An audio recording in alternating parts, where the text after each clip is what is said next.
Coming up on Cardinals Insider, find out how the players chose their numbers. I saw them at the Thirsty Turtle restaurant the day before spring training. And I said, is there any way that I can get something less than 60? Plus, Pujols hits it a ton. Wow, what a start on opening day. New ballpark, same old Albert. Busch Stadium has now seen over 2,500 Cardinal homers. We look back on some of the best. And later, we started this Hall of Fame program in 2014, so we're approaching 10 years. Who's in the Cardinals Hall of Fame? We'll tell you all about the people who have shaped Cardinals baseball the most. All that and more on this week's Cardinals Insider.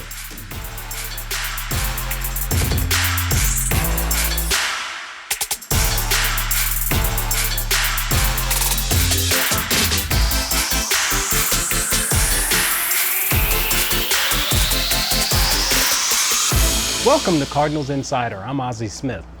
Numbers are a big part of baseball, from the ones in the box score to the ones on the players' backs.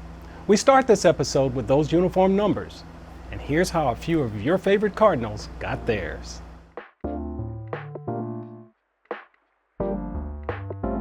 I guess the only story is at my first big league camp ever with the Rockies, I got 28, and most guys first big league camp get 98, 89 hockey numbers, football numbers, and I got 28, and I got a lot of slack for it. Well, I wore 44 because that's what they gave me when I got called up to the big leagues, and I wasn't about to ask to change my number my first day. And then when I got traded over here, I think Luke Gregerson was wearing 44, 45 was retired, 43 Dakota Hudson, so 46 and 42 Jackie. And so 46 it was. No, it was just the one that was given to me, but I've always been a Larry Bird fan, so I'm cool with 33. Debut year, I thought that was pretty cool, and then also growing up, I'd worn 21 before, and that was, because the shortstop on the varsity team when I was in elementary school wore 21, and that was kind of who I looked up to, so I always thought that was a pretty cool number, and that's why I wore it when I was little too, is because of that guy, but kind of full circle thing. 43, I didn't have any specific significance for myself. They just kind of gave it to me, but I was told it's a traditional ground ball pitcher number. So 4-3 is a ground ball to second base. Well, I was 70 my first spring here, 2004. And then the following year, I requested a smaller number, a lesser number, and I got 60. And then I made my debut in 60, but I saw, going into spring training that year, I was really hoping to get a little lower number than 60, and I saw Rip Rowan and Ernie and Walshy, our clubhouse attendants at the time. I saw them at the Thirsty Turtle restaurant the day before spring training. And I said, is there any way that I can get something less than 60? And he goes, well, Julian Tavares just left. He was 50, you can have 50. And I said, 50 sounds great.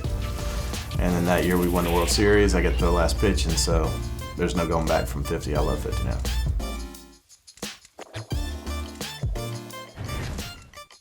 The Cardinals held Military Appreciation Night earlier this month. They gave out 5 different hats, one for each branch of the U.S. Armed Forces. The club found a Busch Stadium usher who served in each branch, and Brendan Donovan personally presented them with a hat. Why you're here? No. No idea? Cool! This is fun. We want to do something as a surprise to thank you for your service.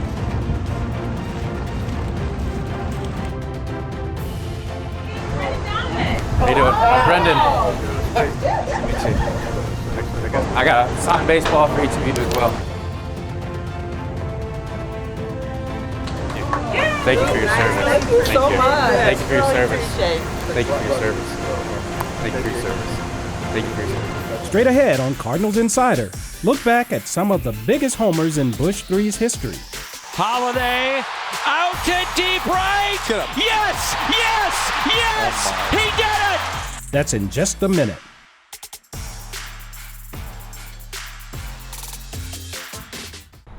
All right, everyone. We need some Cardinal theme ticket ideas. We need them fast. Don't we already have the best theme tickets? Like teacher's night? And college night. A racing night?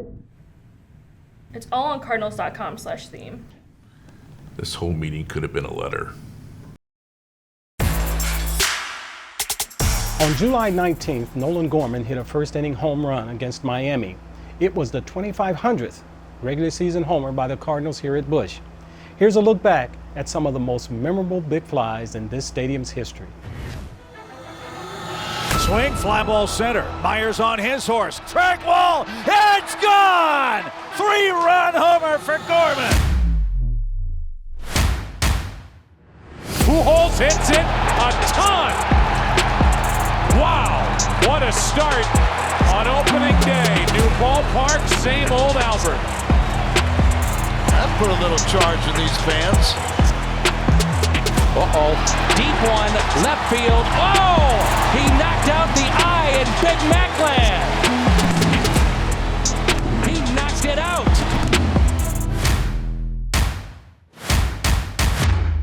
Swung on and hit deep to left. Back goes the left fielder to the track.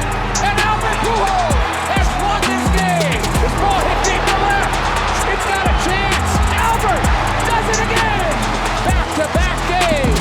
Holiday puts the Cardinals on top with an absolute rocket into Big Mac land. Holiday out to deep right. Yes, yes, yes, he did it. It's a kitty cat. The cat on the field out in the left center. Swing and a home run. Get up, baby. Get up, get up. Oh, a grand slam home run for Yadier Molina. After the rally cat made it all the way to center field. Into center, at the track, at the wall, his first at home in the home opener. Paul DeYoung, Big Ackland. Arenado, a drive, deep left, an opening day home run. Welcome to St. Louis, Nolan. Out to deep left, it is gone. Welcome back, Albert. It's like you never left. Albert unloads, deep left, and this game is tied. 698. He's done it. His final regular season home game, number 702. It's Cardinals Hall of Fame weekend, so after the break, we head across Clark Street for a refresher on who's in the hall. This area that I'm standing in here is our Cardinals Hall of Fame. That's the lobby of our Cardinals Museum. Stay with us.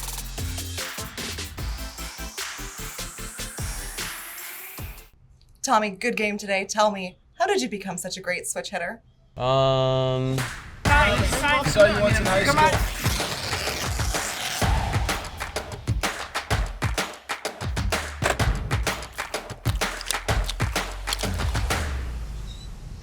Batting cages. Big fly, Tommy Edman. Edman swings and it's a drive. It's a grand slam.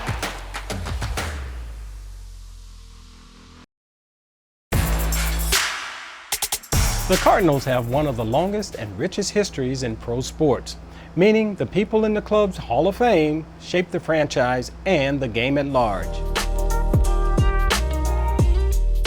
This area that I'm standing in here is our Cardinals Hall of Fame. That's the lobby of our Cardinals Museum.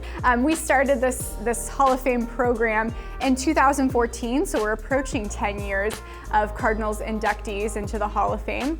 That initial class included folks who were already members of the National Baseball Hall of Fame, and it included also a class of inductees that year. Bob Gibson, I mean, how could he not? Lou Brock, I mean, those guys just, wow. And I think a lot of times they get that reputation because maybe they played a little more recently too, so more fans remember, more fans got to see them play. There's also occasionally an organizational pick, where the higher-ups in the organization will come together and decide someone has had a big impact on the team and should be honored with a red jacket. This year, Jose Oquendo will be that organizational pick. So a great example, I think, of what that kind of player or influence looks like. Not just a guy who played for the Cardinals, but has had a lasting impact on the team through his coaching, his player development, and really over 40 years of involvement with the Cardinals. Charles Comiskey, he went in last year in the 2022 class. That brought attention to this era of Cardinals history, that 1882 American Association St. Louis Browns Stockings. He played for the team during a time where we weren't even part of the National League yet, but that's still a really important part of Cardinals history, of St. Louis baseball history. We're really gearing up for our Hall of Fame ceremony this year. August the 20th, that's a Sunday at 10 a.m. outside Ballpark Village and Together Credit Union Plaza. We hope that we get to see you there. We're honoring Adam Wainwright during his final weeks as a Cardinal. Today, we look back at Waino's surprise rendition of the national anthem. Performing today's national anthem, kicking off his final season as a player in St. Louis, number 50, Uncle Charlie, Adam Wainwright. Oh, say, can you see by the dawn's early light what so proudly we hailed at the twilight's last gleaming? Oh, say, does that star-spangled banner yet wave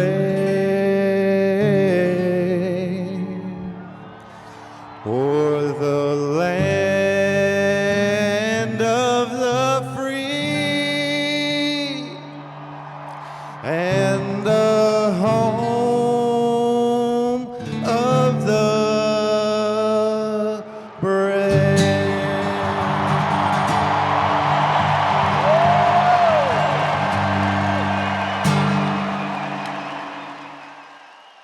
Still to come, from the ball field to the golf course, Cardinals Care tees it up for a great cause. It makes you smile and you know it's for a good cause and it's continuing something that somebody give their heart and soul into.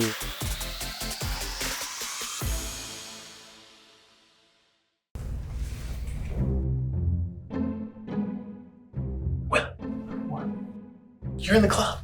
What club? The club. The home run on the first pitch at the first at bat of their major league career and are also St. Louis Cardinals club. Who else is in the club? Just me and you, buddy. The first pitch to him, Adam Wainwright has just hit his first big league home run. On the first pitch he ever sees in the big leagues, Wilson Contreras homers to center. Each year, Cardinals Care hosts a golf tournament named for the late Ted Savage. People from across the Cardinals community follow his example by raising funds to support kids. There are plenty of events all season long for Cardinals fans to take part in. The Cardinals Cruise, Fans at Bat, Winter Warm-Up, just to name a few.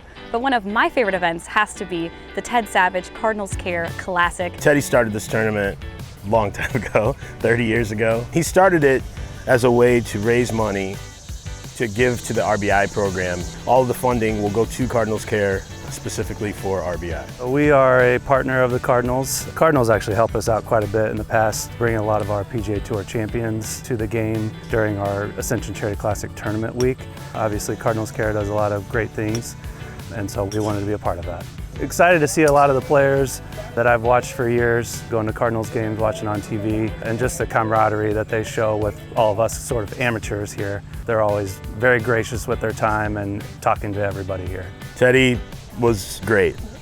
He loved the Cardinals, he loved golf, and he loved just being with his friends. And a lot of these guys played in it back when Ted was running it, and so they know how important it was to Teddy, and they know how important it is to raise funds for the RBI program. It's always good to come out here and see fellow alumni. It makes you smile and you know it's for a good cause and it's continuing something that somebody give their heart and soul into. And I'm with a great bunch of guys today. I mean, having a blast with them. Ted would be really happy if he was here.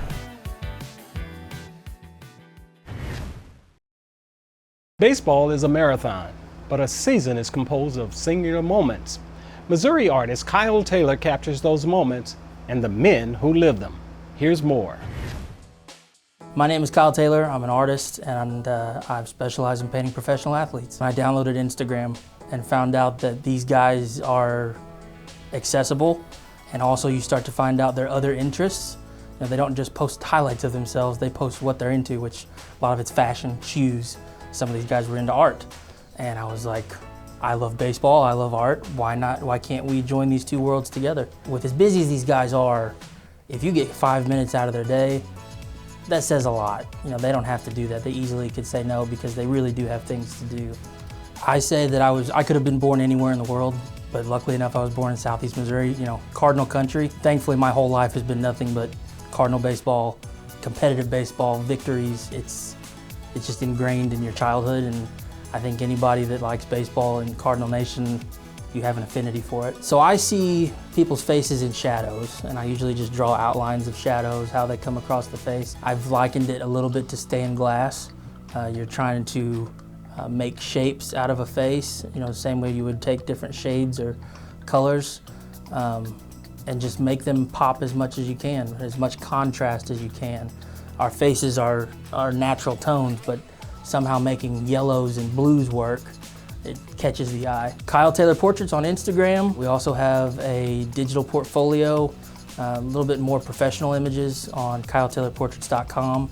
Either place you can reach out if you're interested in a commission as well. When we return, I'm answering one of your questions. It's Ask Ozzy, and it's up next.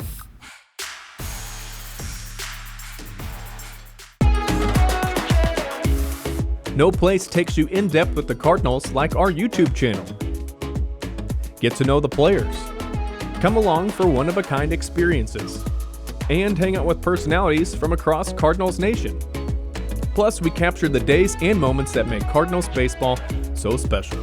Just search St. Louis Cardinals on YouTube and be sure to subscribe so you never miss a video. St. Louis Cardinals Baseball.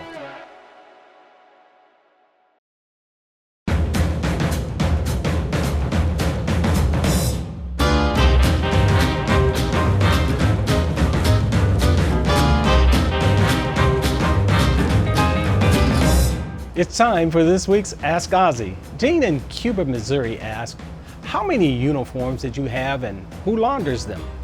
Well, Gene, I tell you, I don't know exactly how many uniforms I had, but whenever I needed a new one, it was there. We have clubhouse guys who take care of everything for us, from laundering to the cleaning of the clubhouse to keeping your locker in shape. To answer your question, I don't know exactly how many. I just know that the uniform was clean every day and it was hanging up when I got to the ballpark.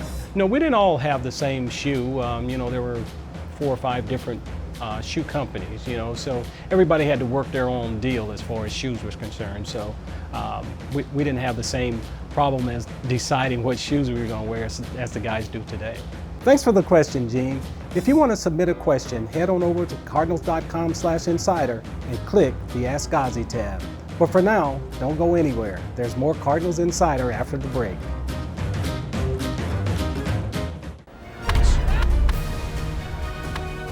You saw the beginning. And there it goes! You've witnessed the end.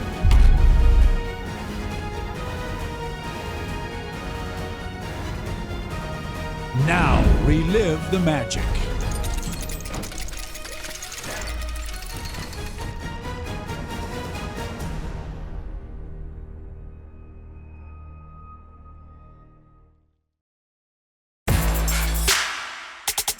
Baseball players are great athletes, which means many of them were successful amateurs in other sports. We learn more about that in this week's Ask a Cardinal.